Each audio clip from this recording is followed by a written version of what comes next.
Sesudahnya pada hari ini kami dari tim penyeleksi Pomsel yang untuk kita kirimkan ke PBTI sedang melaksanakan seleksi para atlet Kabupaten tingkat 2 yang telah dikirimkan videonya melalui email ke kami Pemprov DKI Aceh.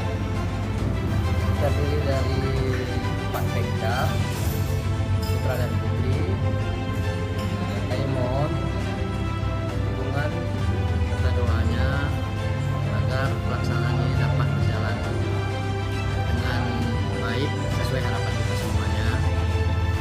Saya selaku koordinator yang ditunjuk oleh Pemprov DKI Aceh di bawah koordinasi di bawah dari Binpres, Serial dan beberapa tim